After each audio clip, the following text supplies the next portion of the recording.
సిద్ధన్న నమస్తే. నమస్తే నమస్తే వెంకన్న. అన్న ఇప్పుడు మీరు ఒక ఇది సంచార ఆమరణ నిరాహార దీక్ష అంటే ఒక వెహికల్ ద్వారా తెలంగాణ రాష్ట్ర వ్యాప్తంగా ఆమరణ నిరాహార దీక్ష చేసేందుకు పూనుకుంటున్నారు కదా! అవును అవును అవును. ఇప్పుడు అంటే ఏంది పరిస్థితి 42% బీసీలకు డిక్లరేషన్ రాదని నమ్మకమా ఎట్లా? ఇది మోసం చేసే బీసీలను ఎట్లా కాంగ్రెస్ ప్రభుత్వం మోసం చేస్తదని నమ్మకం కలిగిందా మీకు? ఎట్లా ఇది కార్యాచరణ ఏంది అసలు? రేవంత్ రెడ్డి ఆయన ముఖ్యమంత్రి. ఓకే. బీసీలకి ఏమన్నా చెయ్యాలనే ఉద్దేశం ఉంది అని అనుకుందాం కాసేపు. అంటే ఇప్పుడు కాంగ్రెస్‌లో ఉన్న నాయకులు బలంగా చెప్తున్నారు కదా! 42% రిజర్వేషన్ ఇచ్చినాకనే మేము ఎన్నికలకు పోతామని చెప్తున్నారు. ఈ ఈ మాట అన్ని దొంగ మాటలేనా ఇవన్నీ? ఈ- ఆయన ఆయన ఏమైనా బీసీలకు చెయ్యాలనే ఉద్దేశం ఉంటే కూడా రెడ్డిలు కాలం చేస్తారు. ఆ! కాబట్టి తను రెడ్డిలను సంతృప్తి పరుచుకుంటూ పోస్టును ఓకే. అంటే ఇప్పుడు రెడ్డిలు కోపానికొస్తే రేవంత్ రెడ్డి ముఖ్యమంత్రి పీఠం పోతదా? నిలబెట్టాలన్న రెడ్డిలే, కూల్చాలన్న రెడ్డిలే ఇప్పుడు. అంటే మనకి పని చేయయా అన్న ఓట్లు ఇగ? అందుకని ఆయన మనకేం పని చేస్తాయి, మన ఓట్లు ఎప్పుడంటే కాంగ్రెస్ గెలిపించేటప్పుడు మన ఓట్లు అవసరం అవుతాయి. హ్మ్. గెలిచిన తర్వాత మళ్ళీ వాళ్ళ పెత్తనానికి వచ్చిన తర్వాత రెడ్డిల చేతిలో ముఖ్యమంత్రి ఉంటాడు, రెడ్డి ముఖ్యమంత్రి. అంటే ఒక కీ బొమ్మ లెక్క వాళ్ళ ఎటు దింపితే అటు తిరగాలా ఇగ? ఉదాహరణకి ఆ! ఆయన ముఖ్యమంత్రి కాకముందు నేను ముఖ్యమంత్రి అయితే అని ఎవరైనా కోమటిరెడ్డి వెంకటరెడ్డి, కోమటిరెడ్డి రాజగోపాల్ రెడ్డి, జగ్గారెడ్డి, ఉత్తమ్ కుమార్ రెడ్డి అందరు కాంపిటీటివ్ ఆయనకు. అవును. ఇప్పుడు వాళ్ళందరూ వెనక్కి తగ్గి మావోడు రేవంత్ రెడ్డి గొప్ప అని చెప్పుకునే పరిస్థితి ఎక్కడ వచ్చిందంటే ఆ రెడ్డి కులాన్ని లేదా రెడ్డి వర్గాన్ని బాగా తృప్తిపరచగలిగిన మునగాడు కాబట్టి ఆ! ఈయన గొప్పోడు అయిపోయాడు వాళ్ళ దృష్టిలో. ఆ! అందుకని ఆయన బీసీలకు మేలు చేస్తాడు అని ఎట్టి పరిస్థితుల్లో బీసీలు నమ్మాల్సిన పని లేదు. ఓకే.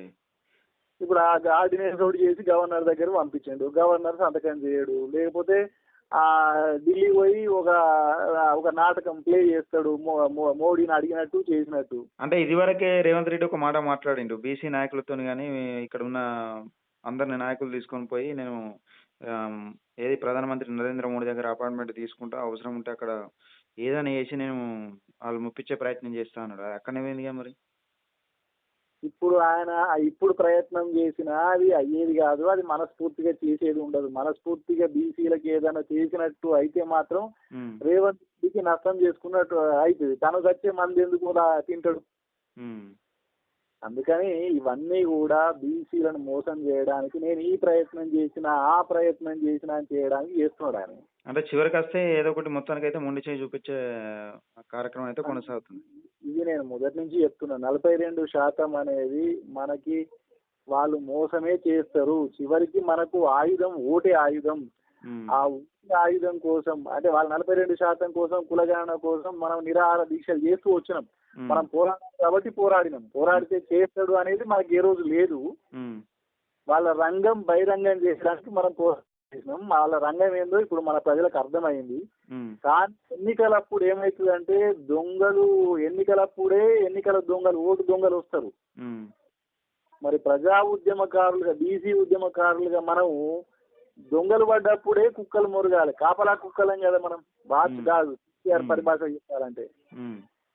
రేపు 42% లేకుండా నోటిఫికేషన్ వస్తుంది. నోటిఫికేషన్ వచ్చిన తెల్లారి నుంచి ఆ ఓటు బాక్స్ లో పడే అంత వరకు మనం ఒక సంచార రథం నిరాహార దీక్ష అని పెట్టుకున్నాం. గతంలో ఏంటంటే హ్మ్. నిరాహార దీక్షలు ఒక దగ్గర కూర్చొని చేయడం అనేది ఉంటది. అవును. ఇవాళ సంచారం అంటే మొబైల్ కదలికను అంటే యాత్రను ప్లస్ నిరాహార దీక్షను కలిపి హ్మ్. సంచార నిరాహార దీక్ష అనే కార్యక్రమం ఉద్యమాల చరిత్రలో, పోరాట రూపాల చరిత్రలో ఇది ఒక కొత్త పోరాట రూపం. అవును. గాంధీ ఏమో నిరాహార దీక్ష ఆయుధాన్ని ఉపయోగించిండు స్వాతంత్ర ఉద్యమంలో. హ్మ్. కానీ స్వాతంత్ర ఉద్యమం కంటే బీసీ ఉద్యమం ఇంకా క్రిటికల్, ఇంకా చాలా ఎక్కువ సంవత్సరాల నుంచి పీడనకు గురవుతున్న బీసీ సమాజం. అంటే 3000 సంవత్సరాలు అనుకుందాం. హ్మ్. స్వాతంత్రం ఎంత 200 సంవత్సరాల పీడనకు వ్యతిరేకంగా గాంధీ నిరాహార దీక్షలు చేసింది. అవును. మనం ఇప్పుడు 3000 సంవత్సరాల పీడనకు వ్యతిరేకంగా పోరాటం చేసేటప్పుడు స్వాతంత్ర ఉద్యమం కంటే గొప్ప పోరాట రూపాలు కావాలి, పెద్ద పోరాట రూపాలు కావాలి. అవును. అన్న ఒక విషయం అన్న. ఇప్పుడు ఈ 42% కేవలం ఎంపీటీసీ, జెడ్పీటీసీ, మున్సిపల్ గిట్ల ఇచ్చడానికే ఈ కార్పొరేషన్ గిట్ల ఇచ్చడానికే మనకు వెనక ముందు అయితుర్రు మరి ఈళ్ళు. భవిష్యత్తులో ఉమ్. ఇప్పుడు అసెంబ్లీ ఎన్నికలలో 2028లో బీసీ ముఖ్యమంత్రి కావాలని మనం కొట్లాడుతున్నాం. మీరందరూ కొట్లాడుతున్నారు. మరి అవును అవును 42% రిజర్వేషన్ అంటే ఇప్పుడు కేవలం స్థానిక ఎన్నికలు ఇచ్చడానికే ఈళ్ళు గింత కింది మీద అయితుర్రు. మనకు రేపు అవును. అసెంబ్లీ స్థానాలు, ఎంపీ స్థానాలు, పార్లమెంట్ స్థానాలు ఇది ఇచ్చుడు ఈళ్ళతోని అయితదా అసలు? ఇది ఇయ్యగలుగుతారా? మళ్ళా బీసీ ప్రజలు ఇది ఇది గా ఎట్లా తీసుకోవాలి దీన్ని నిజంగా? మనసుంటే మార్గం ఉంటది. ఆ! వాళ్ళు ఇయ్యదలుచుకోరు అంటే వాడు వచ్చే ముందు మందు వాడు వినడు కదా. హ్మ్. అందుకని ఇష్టమని మోసం చేయడం అనేది వాళ్ళ ప్రవృత్తి. హ్మ్. కాబట్టి మనం పోరాటం ద్వారానే, ఓటు ఆయుధం ద్వారానే మనం గెలుచుకుంటా ఉండాల్సిందే. హ్మ్. ఎవడు మనకేమి ఇయ్యడు. కనుక ఓటు యుద్ధ కాలంలో ఓటేయాలని ప్రజలు, మన బీసీ ప్రజల్ని కోరుకోవాల్సిందే, దండం పెట్టుకోవాల్సిందే, పద్ధతి పట్టాలి ఒక మాటలో చెప్పాలంటే. ఆ! అరే నాయన మన బిడ్డల భవిష్యత్తు బాగుపడాలి, మన హ్మ్. భవిష్యత్తు అనేది బాగుపడాలి అంటే హ్మ్. మనం ఓటేసుకోవాలి, మనోని గెలిపించుకోవాలి. హ్మ్. పల్లె నేలితేనే ఢిల్లీ నేలుతాం. ఇప్పుడు పల్లె కాడ మొదలవుతున్నాం మనం. ఆ! ఢిల్లీ దాకా పోవాలి. మరి పల్లె కాడనే అంటే ఇప్పుడు ఈ గెలవలేదనుకోండి. రాజకీయ పార్టీలకు ఇటు బీఆర్ఎస్ గాని, బీజేపీ గాని, ఇటు కాంగ్రెస్ గాని సరే ఇవి మూకుమ్మడిగా 42% రిజర్వేషన్ అమలు గాదు. ఎట్టి పరిస్థితుల్లో అమలు గానప్పుడు ఒక పార్టీని ఒక పార్టీ బదనం జేసుకోవాలన్న నేపథ్యంలో కనబడుతుంది గానీ 42% రిజర్వేషన్ అమలు జేయాలని కొట్లాడే పార్టీలు లెక్క కనబడతలేవు. ఇప్పుడు స్థానిక ఎన్నికలకు అన్ని పార్టీలు రెడీ అవుతున్నాయి. అంటే కార్యకర్తలను రెచ్చగొట్టడం, మేమే వత్తాం అని జెప్పుడు, స్థానిక ఎన్నికలలో మా ప్రతాపం చూపెడతాం అని జెప్పుడు, స్థానిక ఎన్నికలలో కాంగ్రెస్ ఏమో మొత్తం 92%, 93% కైవసం చేసుకుంటామని జెప్పుడు. నిజంగా ఇది బీసీలను మోసం జేయడానికి గాదా ఇదంతా డ్రామా? ఇదంతా పెద్ద డ్రామా, కొట్లాట, ఒక నాటకం, బూటకం. ఆ! వాళ్ళు ఏం చేస్తారంటే ఇప్పుడు ఈయన కేంద్రం మీద వేస్తాడు. నేను చేయాల్సినంత ప్రయత్నం చేసినా హ్మ్. బీజేపీ చేస్తలేదని ఈయన అంటాడు. ఆ! అంటే బీజేపీ చివరకు ఏదో ఒక పార్టీని బలిపశం జేత్తరన్నట్టు. ఇప్పుడు వీళ్ళు చేసిన తప్పిదాలకు తెలిసే కానీ బలిపశం ఏం కాదు. అదేమన్నా తక్కువ. బీజేపీ ఏం చేస్తుందంటే ఆ! అందులో ముస్లింలు ఉన్నాయి కాబట్టి మేము చెయ్యం. ఆ! జావ్ కథం. ఆ, ఇక కాంగ్రెస్ అది మళ్ళీ బీఆర్ఎస్ ఏమంటదంటే మేము అధికారం లేం కదా. హ్మ్. మా వీళ్ళు అధికారంలో లేరు. ఉన్న 10 సంవత్సరాలు బీసీల అధికారాలే గానీ ఇప్పుడు అధికారంలో లేరంటారు. మేము అధికారం లేం కదా అని ఆయన అంటాడు. ఆ! తర్వాత ఇక కవితకైతే ఉన్నది లేదు, పోయేది లేదు. ఆ! కవితక్క అనేది ఉద్యమం చేసినా ఆమె వెంబడి తిరిగేటోళ్ళు లేరు. అసలు ఆమె బీసీ ఉద్యమం చేస్తున్నా అన్న నిజంగా ఆమె నమ్మేటోళ్ళు కూడా లేరు పరిస్థితి. అది అందుకే ఆ! ఈ 3 పార్టీలు రేపు పల్లెను 3 ముక్కలు చేసి 3 ముక్కల ఆట ఆడతాయి ఇవి. హ్మ్. కాబట్టి మనం 3 ముక్కలు కావద్దురా నాయన, మనల్ని మనం మన మన బీసీని గెలిపించుకోవాలనేది మనకు ఉండాలి. ఎందుకంటే ఈ 3 పార్టీలు ఏం చేస్తాయంటే ఆ! ఈ పార్టీ బీసీ పెట్టిన కాడ ఆ పార్టీ ఒకటి రెడ్డిని పెడతాడు. ఆ! ఆ పార్టీ ఒకటి బీసీకి ఇచ్చిన కాడ ఈ పార్టీ ఒకటి రెడ్డి పెడతాడు. కానీ చాలా దారుణం కదన్న. ఇప్పుడు బీసీలల్ల ఎంతో మంది యువకులు రాజకీయంగా చైతన్యమయ్యి ఉన్నారు. ఇప్పుడు అవును ఎంపీటీసీ కావాలనో, సర్పంచ్ కావాలనో, జెడ్పీటీసీ కావాలనో ఇన్ని రోల్స్ అవును ఉందంటే జనరల్ వచ్చిన స్థానాలన్నీ మాది మా ఓసీలే అన్నట్టు వాళ్ళనుకున్నారు. కానీ ఇప్పుడు మనకు రిజర్వేషన్ లేవు. మనకు అందుకే జనరల్ వస్తున్నాయి. మన బీసీ జనాభా ఎక్కువ ఉన్నా గానీ జనరల్ వస్తున్నది. మనది ఎస్సీ, ఎస్టీ జనాభా ఎక్కువ ఉన్నా గానీ ఓసీ జనాభా తక్కువ ఉన్నా గానీ జనరల్ వస్తున్నది అని ఇప్పుడు పసిగట్టిర్రు. అంటే అవును మనకు అవును బీసీలకు తగిన రిజర్వేషన్ లేవు. దామాషా ప్రకారం మనకు రిజర్వేషన్ లేవని అవును. ఇప్పుడు పసిగట్టిర్రు. ఈ నేపథ్యంలో 42% రిజర్వేషన్ ఇయ్యకపోతే ఎంతో మంది యువకులు ఇప్పుడు బీజేపీలో గాని, బీఆర్ఎస్‌లో గాని, కాంగ్రెస్‌లో గాని చాలా మంది ఇప్పుడు బీసీ నాయకులు, యువకులు వాళ్ళ భవిష్యత్తుని ఆగం చేసినట్టే గాని ఈ రాజకీయ పార్టీలు. ఆగం చేసినట్టే. ఆగం చేయడానికే పూనుకుంటాయి. ఇప్పుడు అన్ని పార్టీలకు ఆధిపత్యం అనేది అగ్రకులాలదే ఉన్నది కదా. హ్మ్. ఈ పార్టీ ఇక్కడ కూడా రెడ్డి వెలమ ఆ! అవును. ఒక రెడ్డి విలువ అంతే. ఒక పార్టీకి రెడ్డి నాయకత్వం ఉంటుంది. అధికారం ఉన్న పార్టీకి, ఇంకో పార్టీకి వెలమ నాయకత్వం, ఇంకో పార్టీకి రెడ్డి వెలమ, ఇద్దరు ఉంటారు. ఆ! కాబట్టి ఏ పార్టీల అగ్రకులాల ఆధిపత్యంలో ఉన్న ఏ పార్టీలైనా మనస్ఫూర్తిగా వీళ్ళు బీసీ గెలవాలని ఎందుకు అనుకుంటుంది. హ్మ్. అంటే ఇప్పుడు ఆ, కార్యకర్త లెక్కనే పనిచేయాలి. ఇప్పుడు ఒక జెండాలు మోసే ఒక మెషిన్ లెక్క పనిచేయాలి. ఓట్లేసే యంత్రాల లెక్క పనిచేయాలని వీళ్ళ అంతే ఉద్దేశ్యం. అంతే. అంటే ఇంటర్నల్‌గా ఆళ్ళ ఉద్దేశ్యం అదే ఉంటది గానీ వీళ్ళను ఎంకరేజ్ చేస్తున్నారు. ఇప్పుడు మండల్ కమిషన్ టైంలో ఈ 3-4 పార్టీలు, ఈ పార్టీలన్నీ కదలకుండా మౌనంగా ఉంటూ 3 పార్టీలలో ఉన్న అగ్రకులాలను రోడ్ల మీదకి దించారు. హ్మ్. రేపు 3 పార్టీలు కలిపి బీసీకి తప్పనిసరి పరిస్థితి ఒకవేళ ఇచ్చినట్టు చేసినా ఉమ్, ఈ 3 పార్టీల అగ్రకులాలు కలిసి మళ్ళీ ఒక అగ్రకులం క్యాండిడేట్ ను పెడతారు రిజర్వేషన్ లేకుంటే. ఉమ్, అట్లా ఒకే ఊర్లో 3 పార్టీలు బీసీకి ఇచ్చినా ఆ. ఇంటర్నల్ గా ఇంకో రెడ్డిని నిలబెట్టి ఈ ముగ్గురిని ఒడగొట్టుకుంటారు. అవునన్నా, ఇప్పుడు చాలా దారుణం కదన్న. ఇప్పుడు కేవలం సర్పంచ్లు, ఎంపీటీసీలు, జెడ్పీటీసీలకు, బీసీలకు ఇచ్చడానికి అవకాశం లేనప్పుడు వీళ్ళు అవును. ఎంతో మంది యువకులు పాపం మన రాజకీయ భవిష్యత్తు మంచిగా ఉండాలని బీజేపీలో కానీ బీఆర్ఎస్లో కానీ ఎమ్మెల్యే అవును. స్థాయికి ఎదగాలని కలలు అంటున్నారు. ఇలా భవిష్యత్తును అయితే ఆగం చేసినట్టే కదన్న. వీళ్ళు సర్పంచ్లు, ఎంపీటీసీ కానీ ఉన్నారు, ఎంపీలు, ఎమ్మెల్యేలను చేస్తారా అన్న బీసీలను? అయితే ఇప్పటి వరకు బీసీ యువతకు లేదా బీసీ రాజకీయ నాయకత్వానికి ఆ, ఒక కొత్త ఆల్టర్నేటివ్ వస్తది, కొత్త భవిష్యత్తు మాకు ఉంటది అనే అంచనా లేకపోవడం వల్ల ఆ పార్టీలలో ఉంటుండ్రు. ఉమ్. అయితే ఆ ఆ యొక్క ఆ, పరిస్థితి మారబోతుంది అనేదే మనలకు మనం ఎడ్యుకేట్ చేసుకోవాల్సిన అవును, అవసరం ఇప్పుడు ఉంటుంది. పల్లెటూర్లలో కూడా ఏం చూస్తారంటే ఈ రాజకీయ పార్టీలు మనకు బీఫామ్లు ఏం మనకంటూ ఒక బీసీలకంటూ ఒక రాజకీయ పార్టీ రావాలని చూస్తున్నారు. అందరూ అనుకుంటున్నారు వాస్తవం. ఎవరైనా ఒకరు అవును. పార్టీ పెడితే బాగుండు, మనకు బీసీలకు ఎంతో కొంత అవకాశం వస్తుంది. ఎందుకంటే అవును. 4-5% ఉన్నోడు, ఇప్పుడు 1% లేనోడు 9.5 సంవత్సరాలు పరిపాలించిండు. వాడు మనకు బీఫామ్లు కాదు కదా, బిచ్చం అనుకున్న అవును. పరిస్థితి అయిపోయింది. ఇప్పుడు అవును. ఆ 4-5% లేనోడు వీళ్ళు పరిపాలిస్తున్నారు, ఇంకా నేను 10 సంవత్సరాలు ఉంటామని ఈయన చెప్తా ఉన్నాడు. మరి వీళ్ళ అవును. పరిపాలనలో బీసీలకు వచ్చే అవకాశం ఉంటుందా? సరే, ఎస్సీ, ఎస్టీ సోదరుల కంటే వాళ్ళ రిజర్వేషన్లు ఉన్నా గానీ వాళ్ళు ఏం చేయలేకపోతున్నారు పాపం. వాళ్ళు ఇప్పుడు వాళ్ళు ప్రశ్నించేటోళ్ళని తీసుకోక వాళ్ళకు ఎవరైతే అగ్రకులాలకు బానిసలుగా కొంచెం ఎంతో కొంత వాళ్ళు చెప్పింది వినేటోళ్ళకి మాత్రమే బీఫామ్లు వస్తున్నాయి. కొంచెం ఎదిరించినట్టు మాట్లాడితే వాళ్ళని కూడా, ఎమ్మెల్యేలను కూడా లెక్క చేస్తలేరు వీళ్ళు. లెక్క చెయ్యరు. ఆ! ఒకవేళ ప్రశ్నించేటోడు ఏడన్నా ఏదో రకంగా సాధించుకుని వచ్చినా ఆ! చట్టసభలు అంటే పంచాయతీ నుంచి పార్లమెంట్ వరకు అవును. ఎక్కడ కూడా ఎస్సీ ఎస్టీ ఇద్దరు కలిసినా 25% లోపలనే ఉంటారు కదా. అవును.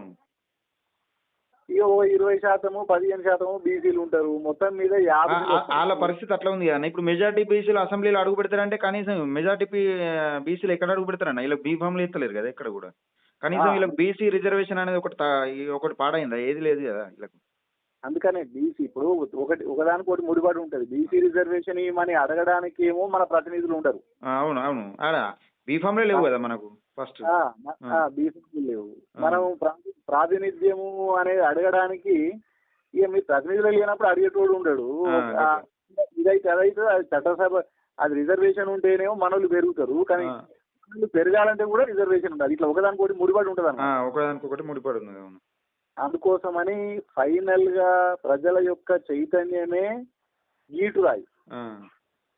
మనం ప్రజల్ని అంటే ప్రజల దగ్గరికి పోయి అప్పీల్ చేసుకోవాలి. ఇప్పుడు ఉన్న ఓటు ఎవరి చేతిలో ఉన్న ఓటు వాళ్ళ చేతిలో ఉంటది. నేను ఉద్యమకారుడు ఏం చేయలేడు కదా. మేము మీకు అప్పీల్ చేయడం తప్ప. నేనేమంటున్నా అంటే ఆ! నిరాహార దీక్షలు చేసినాము, ధర్నాలు చేసినాము, రాస్తారోకోలు చేసినాము, మనం అదేమి రౌండ్ టేబుల్ చేసినాము, అన్ని రకాల పోరాటాలు చేసినాము. అవును.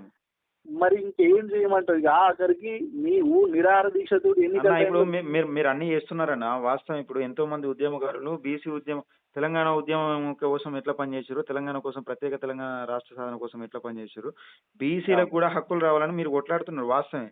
కానీ ఈ అవును. పార్టీలకు ఎవరైతే బానిసలుగా చేసుకుంటున్నారో, అంటే అగ్రకులాలు వీళ్ళను బానిసలుగా వివరించి వీళ్ళను మా పార్టీ గెలవాలి, మన పార్టీ అంటే మా పార్టీ గెలవాలని చెప్తలేరు. వీళ్ళు అవును. నిధులు నియామకాల కాడనేమో వీళ్ళది అగ్రకులాలది. ఓట్లేసే అవును. కాడ, ఓట్లేపిచ్చే కాడ మన పాపం బీసీలు, ఎస్సీలు, ఎస్టీలు వీళ్ళు జెండాలు మోయాలి, జిందాబాదులు కొట్టాలి, ఫ్లెక్సీలు కట్టే కాడ వీళ్ళున్నారు. అంటే వీళ్ళ రాజకీయ భవిష్యత్తు ఇంకెన్ని రోజులకు మెరుగుపడుతదన్న? 70 సంవత్సరాల నుంచి బానిసలుగా చేసుకొని పార్టీలకు బానిసత్వం వహిస్తున్న నేపథ్యంలో ఇంకెప్పుడు మారుతాయి ఈళ్ళ భవిష్యత్తు?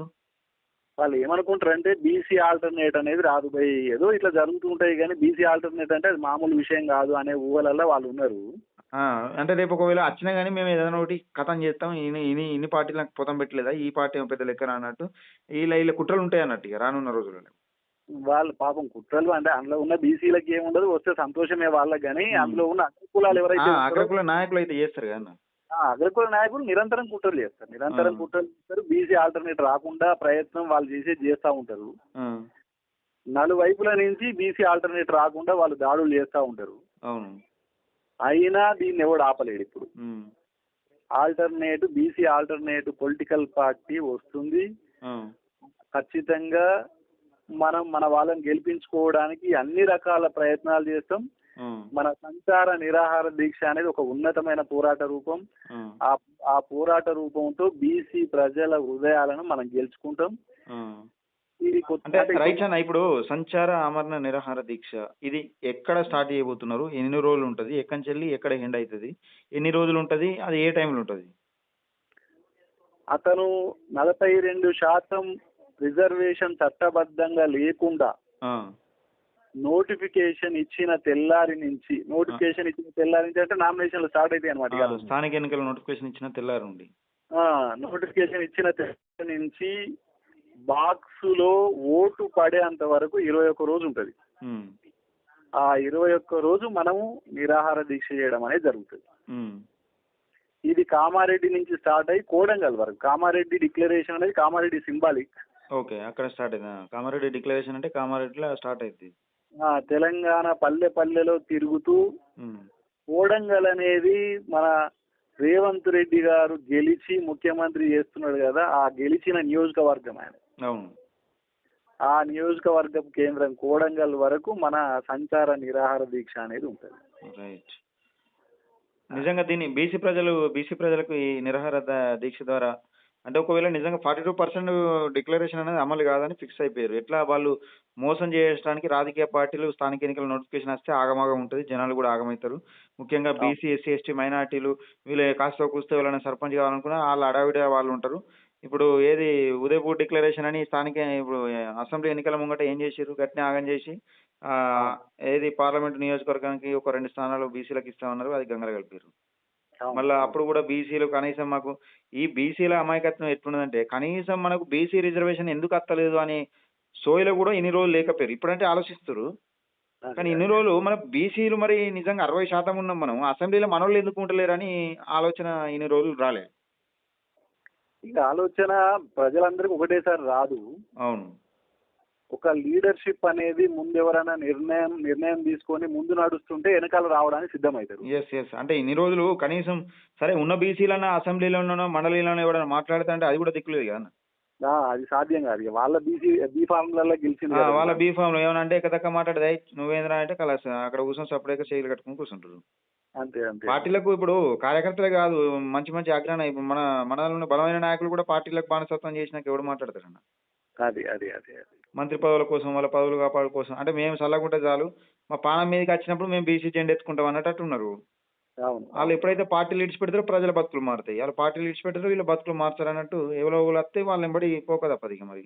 అది. బలంగా కొట్లాడినప్పుడు అట్లా నడుస్తూనే ఉంటది. బలమైన నాయకులు వస్తూ ఉంటారంటే ఇప్పుడు వస్తుర్రు. చాలా మంది మేము బీసీల కోసం కొట్లాడుతామని పార్టీలకు అతీతంగా చాలా మంది వస్తుర్రు. అవును.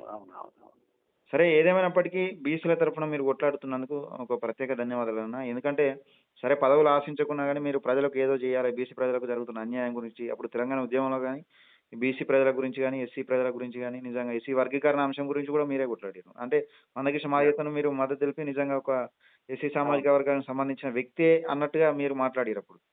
అవును. సరే తెలంగాణ ప్రజల తరపున ఏదేమైనప్పటికీ ఒక ఉద్యమకారునిగా, మళ్ళా ఒక బీసీ ఉద్యమకారునిగా కొట్లాడుతున్నందుకు ప్రత్యేక ధన్యవాదాలన్న. అవును. ఓకే. థాంక్ యూ అన్న. ఓకే.